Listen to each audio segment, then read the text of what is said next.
Good afternoon. Afternoon. We all know this has been a challenging year here in the city of Chicago. Too many families are reeling from the loss of loved ones due to senseless gun violence. Too many events are dealing with the ripple effects of this trauma due to crime in our communities. And the Chicago Police Department, too, continues to grieve the loss of our officers and the serious injuries of our officers. And in fact, on Christmas Eve, 2 Chicago police officers observed pod camera video of 2 men brandishing weapons in the community. And upon arrival at the scene, these 2 officers became the 74th and 75th police officers, Chicago police officers, to be shot or shot in 2021. The offender was in charge, and it was discovered he was on electronic monitoring, had a pending gun case, an out federal warrant, and was previously charged with assaulting a police officer. These numbers, both in the community and within our police department, weigh heavier when we consider that 76 police officers have been shot standing in the line of fire since the beginning of the year protecting the people of Chicago. And every attack on an officer highlights that every day Chicago police officers put their lives on the line to protect the people of Chicago. We see this in the example, as I mentioned, of Chicago police officer Ella French, who was fearlessly apprehending a suspect armed with an illegally possessed gun when her life was taken. We see it in Sergeant Frank McDowell, who recently received the police medal, Chicago Police Department's highest honor at our 60th annual recognition luncheon. Sergeant Ramaya bravely aided victims' community and helped his fellow officers capture a suspect, all while wounded from gunfire himself. We also see the commitment of our Chicago Police Department to the community through Chicago Police Officer Adrian McCoy, who recently noticed people in distress in the community from a home fire last week. He ran into a burning house to save a man. He put himself in harm's way to save another in a moment's notice. Officer French's sacrifice, Officer McCoy's heroism, and Sergeant Magalla's selfless actions under pressure demonstrate how no day is the same for law enforcement. Their actions are a reminder that no matter the task, no matter the risk, Chicago police officers dedicate themselves to do the most good for the people of this great city. Every hour of every shift of every day, officers do an incredible job, and I want to thank them for their service. While the average person runs from danger, the men and women of the Chicago Police Department run toward danger. There's never been a tougher time to be a police officer in this country's history right now, and I know our officers will continue to face the challenges both on and off duty. That's why we continue to invest in officer wellness. In addition to the 11 clinicians we've expanded this year, we will further expand to 22 clinicians for every police district for our officers' wellness. And as we see senseless crimes and gun crimes across our city, we must remain vigilant and working together to stop it. Here are some examples of that vigilance. The Chicago Police Department has cleared 392 homicides this year. That's the most cases cleared in 19 years. We will end this year with a homicide clearance rate of nearly 50%, 49.4% as of today. In addition, Chicago police officers more than 12,034 guns off the streets of Chicago, to include 701 assault weapons taken off the street by Chicago police. That's nearly double the number of assault weapons seized from 2020. In addition, officers recovered 455 ghost guns. These are guns with no serial numbers or markings to identify them.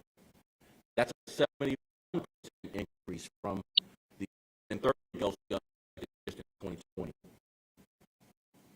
The 71-year-old Wu Sing Si earlier this month was a ghost gun.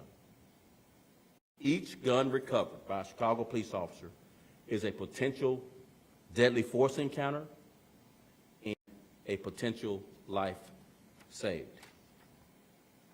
In addition to the recovered, Chicago police officers made 5,596 gun arrests. That's a 5% increase compared to last year.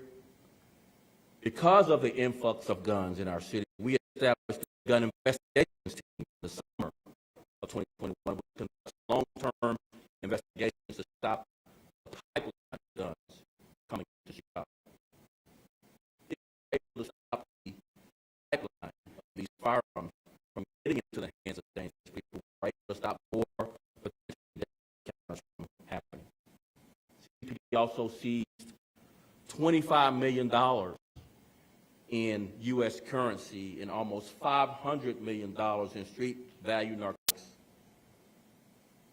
from street gangs and narcotics crews that drive violence in the city. Our Bureau of Counterterrorism has conducted multiple actions in an effort to stop criminal organizations which are driving violent crime in our neighborhoods through the illegal drug trade. In response to citywide carjackings, we created an expanded vehicular hijacking task force at the beginning of this year. We made over 1,400 carjacking-related arrests.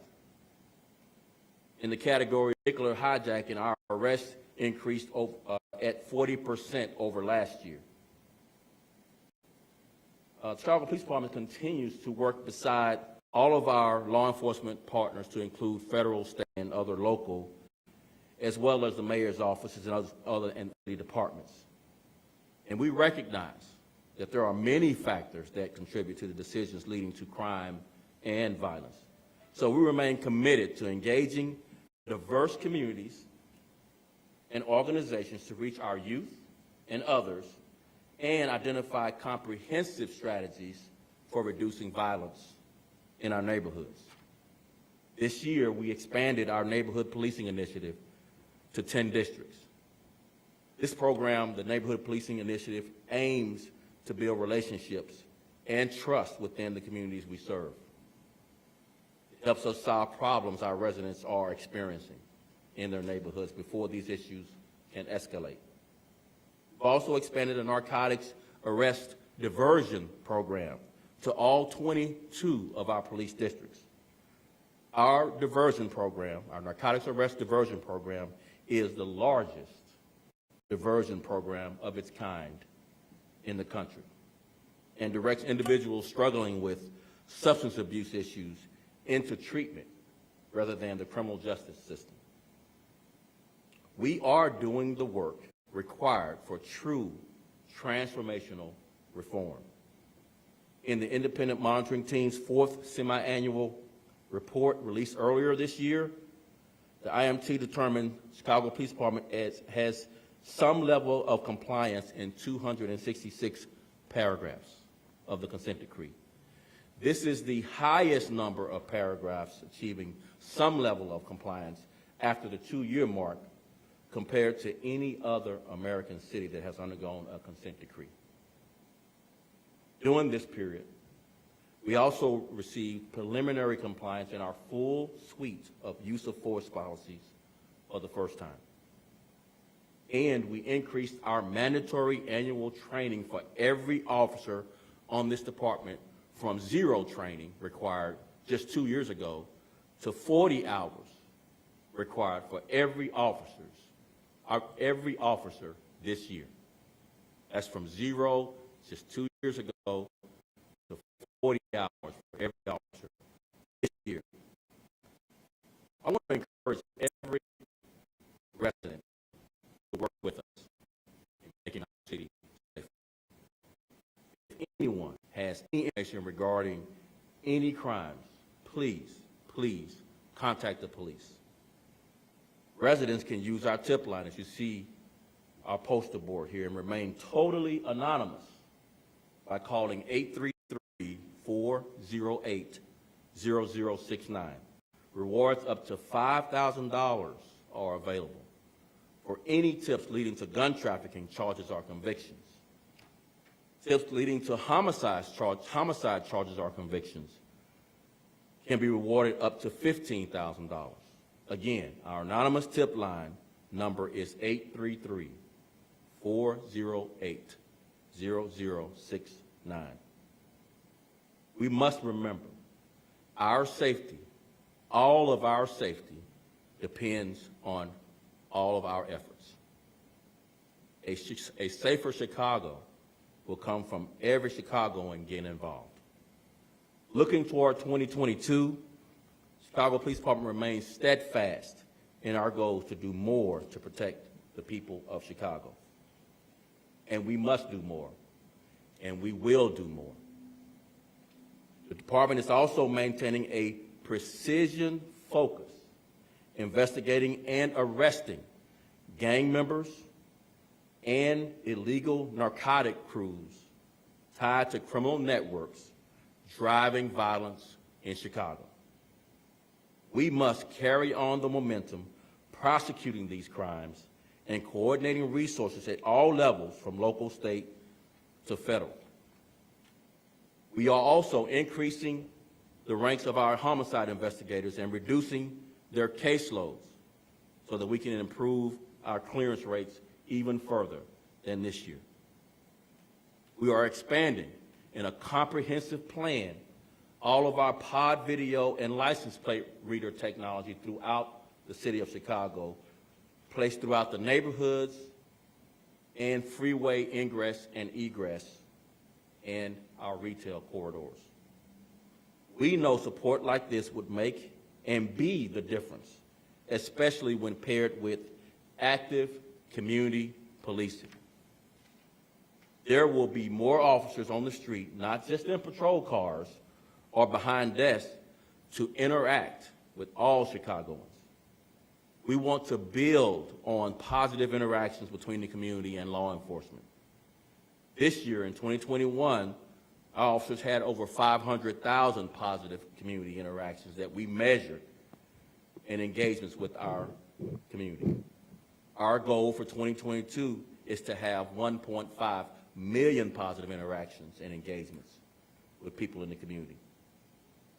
We will keep working to create an environment where residents feel connected and trust law enforcement.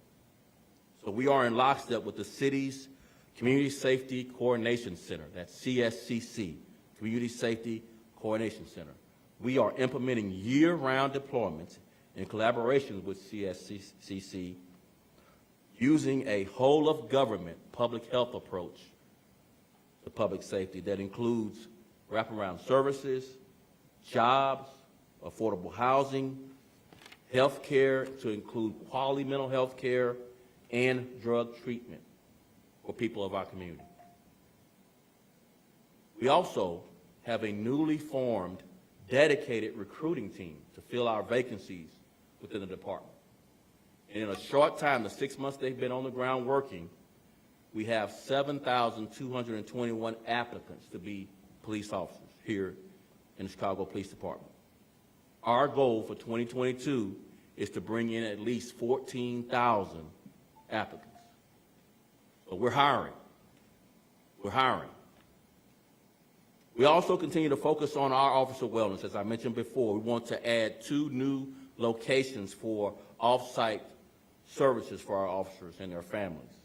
And we've hired a new director to manage that. All of this together is the very foundation of continued, comprehensive, and involved transformational reform. that will change our culture. And I'll close with just a few comments. Our property is dedicated. We're committed to more. As I mentioned earlier, we must do more to protect the people of Chicago. We will continue to give our all to the people of this city we love so dearly. We ask that everyone join us in this effort. Join us, because we can't do it alone. We need the community. The community's help to report what you see. We need you to be nosy neighbors, call 911, work with nonprofits, the faith community, and other stakeholders. Join or form a block club.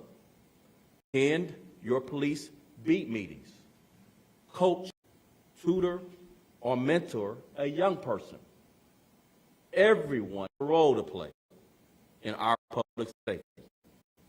Finally, brave and courageous men and women of this fine Chicago Police Department has not and will not back down from the challenge of public safety in what is the most difficult time to be the police.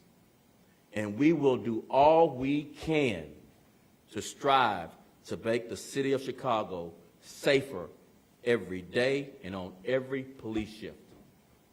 With that, I'll take a few questions.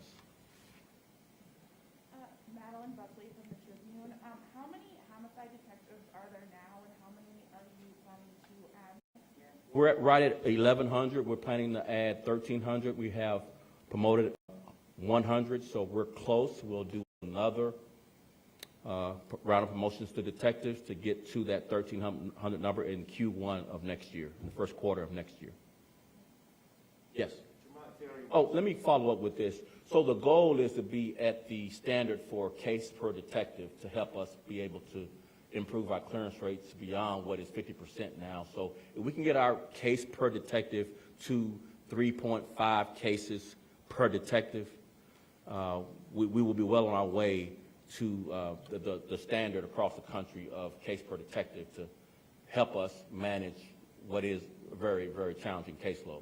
And what's the case per detective rate right now? We range between 5, 5.5 right now, which is too high. Yes. Jamon Terry with CBS 2 News, Superintendent. You mentioned the amount of money, $25 million in cash, an estimated $500 million in drugs seized in value. It begs the question, have you been able to pinpoint, and maybe people in the community are wondering, are we seeing a spike due to what we saw years ago, gang activity, or do we have individual pockets of organized crime that has raised what we see in the city, this fight that you're dealing with? I think we have a combination of both. I think we do have a criminal network organization dealing drugs that's making the type of money that we're seizing and the type of amount of drug, street value drug that we're seizing as well. But we also have crews and smaller factions that are in conflict with each other over low-level drugs, likely, street corners, likely as well. So we have a combination strategy of dealing with both, but recounting the amounts that we're taking just speaks to the amount of money and really what causes a lot of the gun violence is the conflict around the money these criminal networks make. And as it, just to piggyback, and as it relates to the homicides, are you finding that many, every homicide is horrific, but are you, or do you have stats that illustrate that the majority of the people who are falling victim to crime in the city, are they intended targets of these gang and organized crime, or are we dealing with, no, we have the tragedy of children, but the majority targeted individuals or does the stats show that the majority of people that have been shot in 2021 are in fact victimized? Our largest motive gang conflict. And it just speaks to our efforts to focus with precision on those gang and narcotic criminal networks that drive this type of violence. It has been our largest motive category for some time, so it's not a new increase, but we have to send a strong message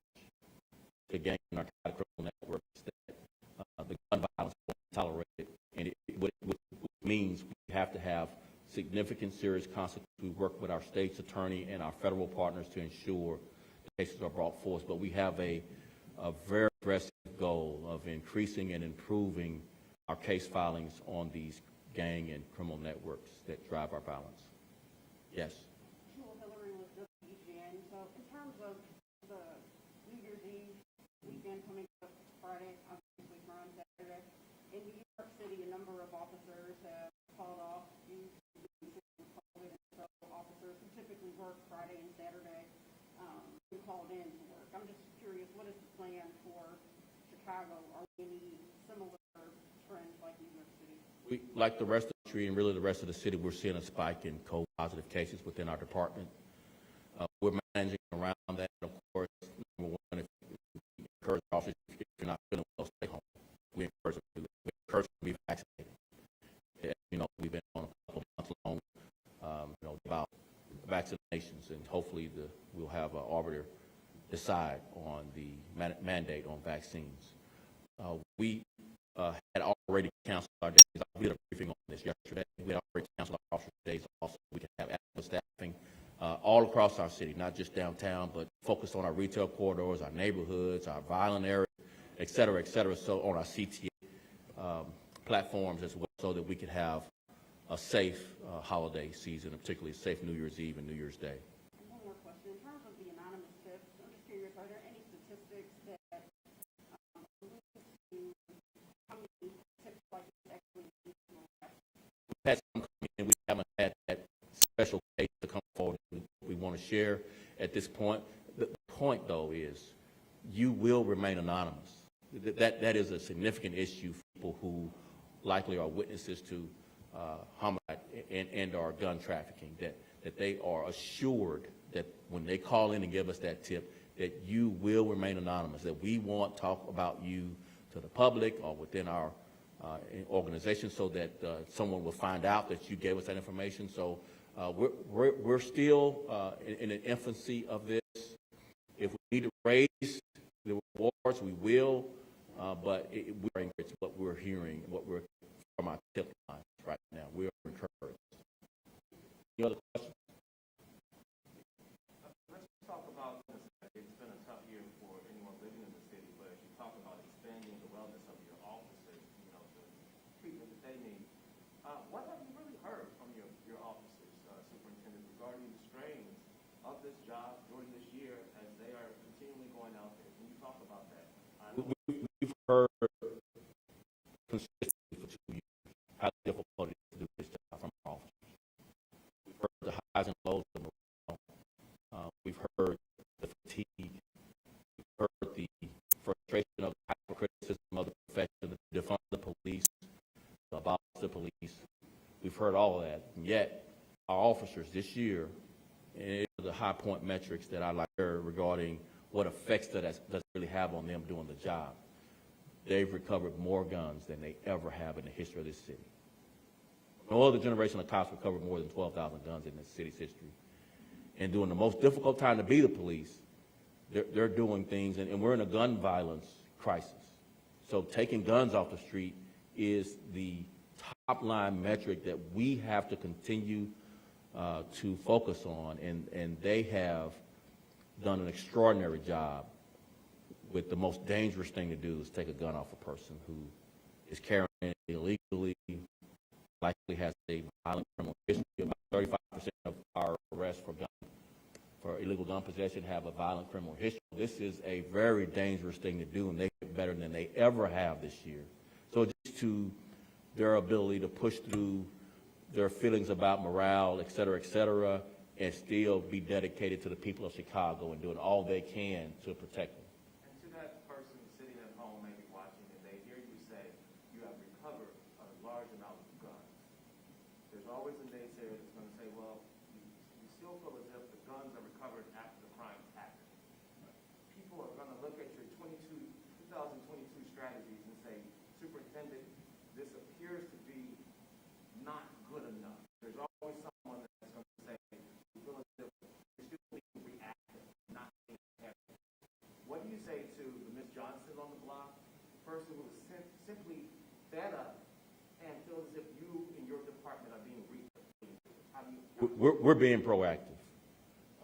There's several things that we are emphasizing beyond taking guns off the street. That's one thing we have to do. We do have to take guns off the street, but we also have to interact with the community in a positive way. We also have to build trust so that we can get those tips from the community to be able to solve crime.